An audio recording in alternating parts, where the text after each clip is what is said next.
Today we're looking at the Object 703 version 2, the tier 8 Russian heavy tank with the double barreled mechanic. This tank here is an interesting looking vehicle, as you can imagine, but it does have some interesting things that can happen whenever you're using it. Like, if you have enhanced destruction turned on and you break something and it lands in between your guns, if you go into sniper view, it actually sits in your line of sight. Like, I feel like the sniper view pretty much positions itself so that you are basically seeing where the gun sees, and whenever you're sitting with something on top of the guns about here and your sniper scope is about here or here, it means that it blocks your line of sight. It's such a weird thing, so I kind of want to turn off enhanced destruction just when I'm playing this vehicle, because it's really annoying when you can't see what you want to shoot. So it's kind of a funny thing that happens sometimes. It doesn't happen too often, but it's something that is funny whenever it does happen. But when it comes to these vehicles overall, I do think these vehicles are pretty much going to combine the playstyle of the auto reloading Italian mediums with the playstyle of just ultra high alpha damage heavies. Because if you think about it, this thing here has technically more burst damage than an E100 has in a single shot. Because the E100 single shot does 750 alpha, this thing here does 780 with a twin shot. So in theory, if you get yourself in the right situation, you can out-trade an E100 at least once. It's really funny to think of. Like, it's not going to go your way the entire fight, because you're only going to be able to take 2 hits, whereas he's going to be able to take like 4 or maybe even 5. So yeah, it's not going to go your way all the time, but it's funny to think of that you can technically do more damage to an E100 than he can to you. So yeah, and I will say, like, just having these twin guns, just being able to just spread the damage around so much easier in this tank than in others it's just so convenient, because you're just able to just roll up the tanks. If you see 2 tanks with 300 health, fire one, 5 seconds later, fire the other, and you've killed both of them. I've done that quite a few times in this tank now, and it just seems to work so well. It's just such a convenient thing to be able to do, and something I just wasn't really expecting to be as versatile as it is and as flexible as it is. So I'm pretty happy with the way this thing plays, but I really do wonder, how is this thing going to how representative is this thing of the top tier, or well, top tier, I'm trying to think of the best way to say it. How representative is this thing of the tech tree double barrel guns?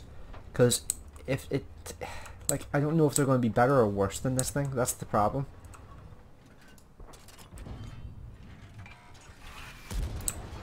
Also, being able to do that is absolutely insane. I mean, am I going one? Yeah. One blast killed that guy. Yeah, he was a tier 7. But damn, that is absolutely devastating. And I think I kind of deliberately aimed for his engine there as well, just out of just habit. But, like, the brutality of that damage is absolutely immense. Just going for a single shot on that guy, no point in trying to go for a double whenever he's going to get out of line of sight before I can fire off another shot. And actually, you know what, instead of waiting for the full reload, I'm just going to fire off another shot at that guy before he gets out of my line of sight, because I have a funny feeling he would just go over to the right hand side behind the building and I wouldn't be able to get another shot off at him. So I just figured just get the damage and get out pretty much.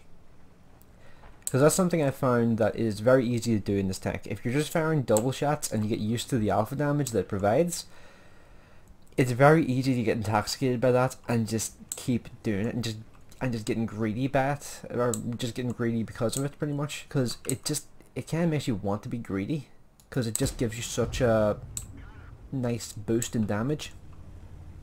So you kind of want to use it, but at the same time you really need the time when you use it, because if you're not using it carefully, then you're basically just wasting time with it. Also, I think, like, is that guy behind a house, or where is he? Oh no, he's not behind a house. Okay. Can I just whack this guy? Yep. This thing versus tier 6 is absolutely ridiculous. Like, just the fact you're able to just fire off a double shot and just blast tier 6s into the next game is just absolutely insane. I was going to try and double shot that guy, but nah, there's no point now. So I was going to say something else there, but I've kind of just lost it. Yeah, I can see why tier 6s are going to get their health boosted. because whenever you're going to introduce mechanics like this to the game, I can see why tier 6s need more health, because this is absolutely insane. And it would be nice if I could try and get a double shot at that Cheeto, because that Cheeto, it would be really nice to get another like double shot off and get a bit more damage out, but unfortunately I don't think I'm going to be quite quick enough. Like, this tank isn't slow, but it's also not the fastest tank in the world. Like, it's just fairly quick for the most part. I mean, it weighs 60 tons and has twin guns, like it's kind of to be expected. That's not particularly fast, but it's alright. I just realized, like, the top 3 heavy tanks on our team all got 4 kills each at least, and then one guy got 6. We killed, like, just the top 3 tanks in the team, we killed 14 tanks. Holy shit. That was absolutely just, that was insane. Holy shit. And I got high alpha, or not high alpha, high caliber there. That was nice. Like, it's not too often, I feel like I don't see that very often where all 3 top tier heavies actually do well. I feel like most of the time one does well and the rest of them do pretty horrendously. But games like that really show the power of this thing. Like, just being able to double shot that VK, be able to double shot that Polish heavy tank. The brutality that the double shot offers is absolutely insane. It really, really is. Like, I really do think it's probably like one of the most devastating mechanics in the game. Like, it's genuinely intoxicating to use. So 2 things I forgot to mention in the gameplay, which I do think are important to mention for this tank in the same video, are this thing has a couple weaknesses you do need to be aware of. First off is the crew members and the modules on this tank seem to have fairly low health, because I have a lot of experience of the driver and the gunner getting knocked out, as well as the engine and the ammo rack. So those are important modules and crew members to lose, and it seems to happen more often than you would like in this tank, which is pretty bad, as you can imagine. But I think I at least have an explanation for why the engine gets knocked out. So this thing here, side armor wise, it has 100mm, and that's fairly accurate for the most part. But pretty much it stretches from the front area about here down to about here. Then from there backwards it's 60mm. That explains so many shots I've had against these tanks which panned, which really shouldn't have if the tank had 100mm of armor all over the side. So that's a weakness you really need to be aware of in this tank, because if you're angling at an angle that will block shots with 100mm of armor, it will not block for that 60mm of armor.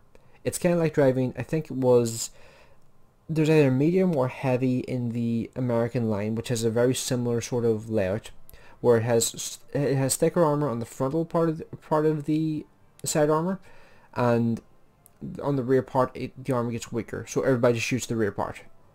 This thing is a very similar case, just the area is a bit trickier to hit because it's behind the tracks, but it is something you do need to be aware of, and it's something that can be exploited whenever you're facing off against these things.